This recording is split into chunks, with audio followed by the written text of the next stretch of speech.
At ito nga mga ka-backyard, nakagala na naman tayo ulit. So meron tayong pupuntahan mga ka-backyard. Ayan, sakay tayo sa kariton. Kasama natin itong mga bata guys. Ayan, mga ka-backyard. So meron tayong pupuntahan na napakaganda. So ito po si Kuyang Driver. Ayan, ayan tito ko po yun. Mga bata super excited na mga ka-backyard.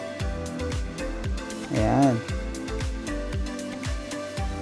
So, pupunta tayo sa Disuur Cave. Yung last na pinuntahan natin ay ito, Disuur Lagoon. Ayan, magkalapit lang sila mga ka-backyard. Dito naman tayo sa Disuur Cave. Napakaganda po. At napakalinaw ng tubig mga ka-backyard. So, konti lang yung tao. Halos kami lang mga ka-backyard. Kasi merong ibang grupo na nagpunta din. Pero parang dalawang grupo lang mga ka-backyard. Ayan yung misis ko. Sige, selfie pa more. Ayan. Ganda mga ka-backyard. So, kasama natin mga kamag-anak natin. Magbabanding tayo dito. So, sa di inaasahang pagkakataon mga ka-backyard, ayan yung tubig. Umulan po kasi. Ayan. Nag-iba yung anyo. Naging chocolate. Chocolate bigla. Pero tignan nyo naman mga ka-backyard. Super ganda nung view. Ayan. Mga kahoy. Ayan yung mismong lagoon. So pwede pa din naman maligo dyan mga ka-backyard. Ganda. Dito na tayo sa bungad ng cave. Ayan, kuweba. So napakalinaw po ng tubig. Ayan, ang ganda. So napakalamig po ng tubig mga ka-backyard. Ayan yung mga kasama natin, nag-aabang kasi may ibang grupo po na nakapasok. So antay natin lumabas sila. Ayan, palabas na po yung iba mga ka-backyard. So nag-aantay yung mga kasama natin. Tayin natin sila para hindi tayo siksikan sa loob. Sakto, nung papunta kami, palabas na din po sila.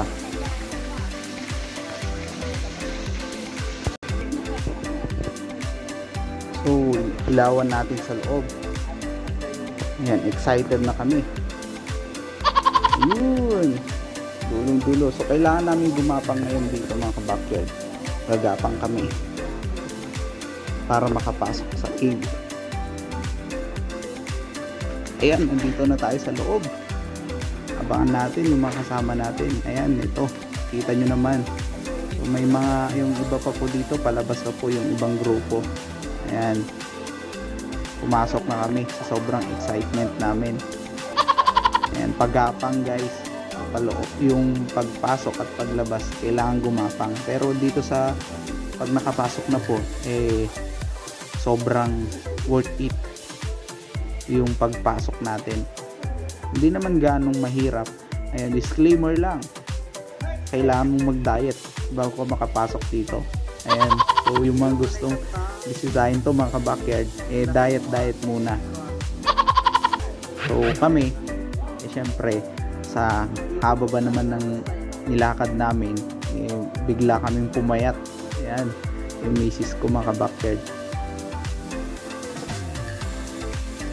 Medyo madami din kami, mga ito ata kami magkakasama na papasok dito, or siyam pala kami.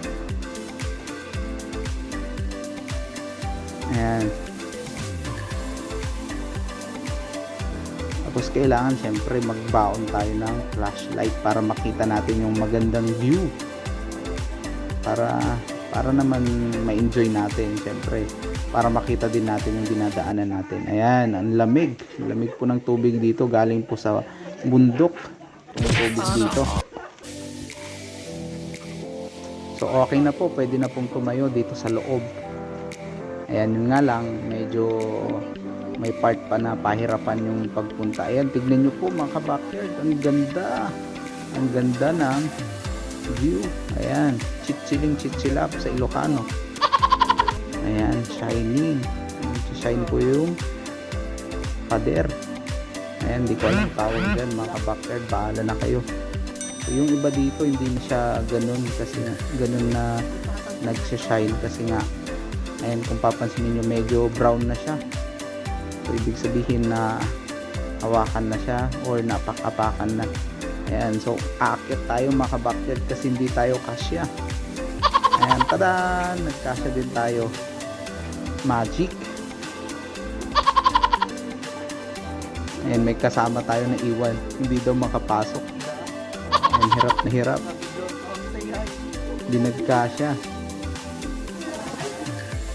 Yung isang kasama natin na matangkad.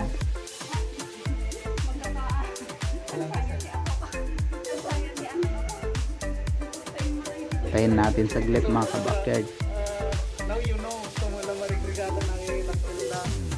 So eto, and medyo malayo-layo pa yung lalakarin natin. Antayin lang natin yung kasama natin na isa, hindi ata makalusot. And tignan nyo po yung tubig mga ka-backyard, maagos sa ilalim namin. Ayan, ganun yung kasama namin. So pwede na ulit Gomora. Let's go.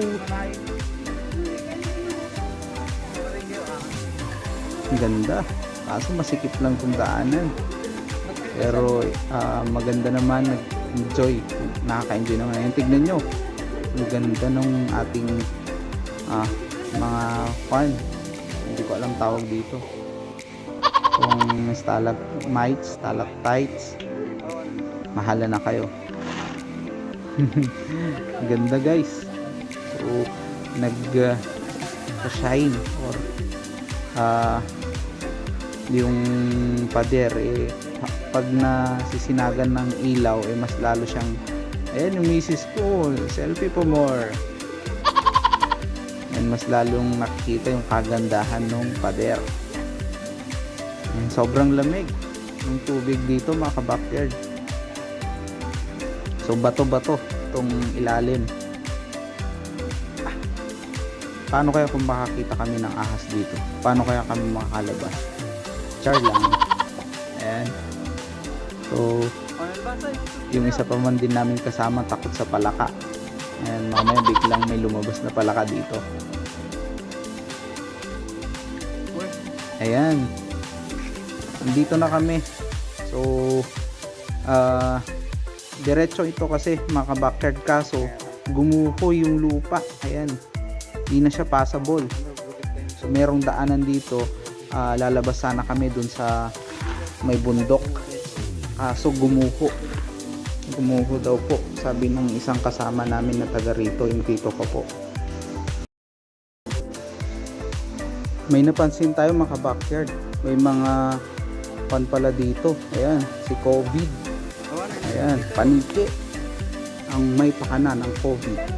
Ayan, may mga paniki pala. So ang ganda nung pader. Ayan, nag-selfie na naman. So na naman magpa-picture ulit. Ayan, check lang po nung kasama natin, yung tito ko po, kung passable po siya. Pero according to him, hindi daw po passable na, pero try niya lang. Ayan, so sabi niya hindi daw po talaga passable. So ang gagawin natin mga ka-backyard, syempre babalik na tayo, uuwi na tayo. Ayan, ganda. So pabalik na tayo mga ka-backyard. So kung anong hirap natin na pagpasok, ganun ulit yung hirap natin na pagbalik sa labas. Pero tignan nyo naman mga ka-backyard, ang ganda. So meron tayong vlog before, same kwan lang din, same barangay dito sa Itiague. May cave din tayong pinuntahan, mas maluwang yun mga ka-backyard. Ayan, gusto pa ulit magpa-selfie, habol pa daw. Mas maganda doon guys, mas maluwang. Ayan, meron tayong vlog, gusto nyo ilagay na lang natin dito para makita nyo yun. Kasi medyo bitin tayo dito kasi nga ayun, gumuko pala yung lupa dun sa pan natin, na dead end tayo. And babalik na ulit tayo, lalabas na ulit tayo. Yung isa nating kasama kanina na hirap pumasok, ganun ulit. Sigurado to. Ayan, ganda ng dito. Tubig, ang linaw. At ang lamig pa. Ang galing sa bundok. Ayan, tignan nyo guys. Ang ganda.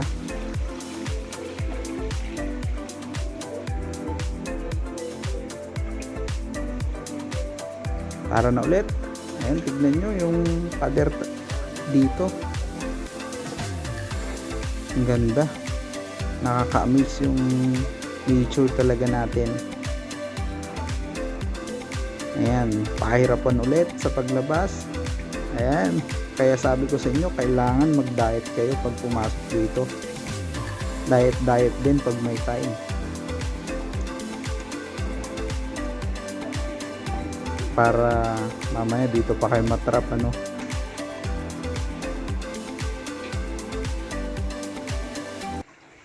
So medyo mahababa din yung nilakad namin. Ayan, meron pa ditong roots siguro to, diba, ng puno.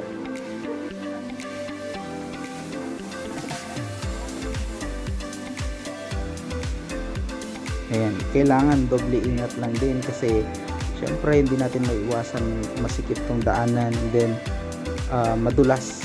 Yun, kailangan ensure natin yung safetyness natin pag pupunta tayo dito mga ka-backyard. Ganda nung pan talaga. Amazed na amazed ako dito sa pader. At ayan, mayroon nakita yung isang kasamaan natin. Ayun, may lapitan natin. Parang isang, hindi ko alam kung gagamba ba yan. Siguro gagamba. Comment down below na lang mga ka-backyard kung alam nyo yung klase ng insekto na to. So nandito siya sa loob ng kuweba. Nistorbo pa namin. Sarap-sarap ng tulog niya, no. Ayan, matagal-tagal. Tagal pa namin na pan, lalo na yung nauna pala yung kasamaan natin na hindi makalusot kanina. So medyo na-trap tayo dito guys. Ayan, pero meron daanan dito sa itaas, meron ding daanan sa ilalim. Ayan, at nung tayo na, tignan nyo naman, tayo pala yung hirap na hirap. Ayan, pawis na pawis ako mga ka-backyard. So ang hirap pala nung pabalik. Sobra yung pawis ko. Intakin mo ako pa yung nahuli. Ayan, palabas na tayo. Ayan na po yung liwanag. Nakikita na natin yung liwanag mga ka-backyard. So yun lang yung gusto kong ipakita sa inyo, yung paggagala namin. Ayan, nakagala ulit tayo. So yung mga alaga natin, ayan, pinabantayan muna natin sa papa ko. Shout out pala sa papa ko. Ayan, hello mga ka-backyard, happy breeding mga ka-backyard.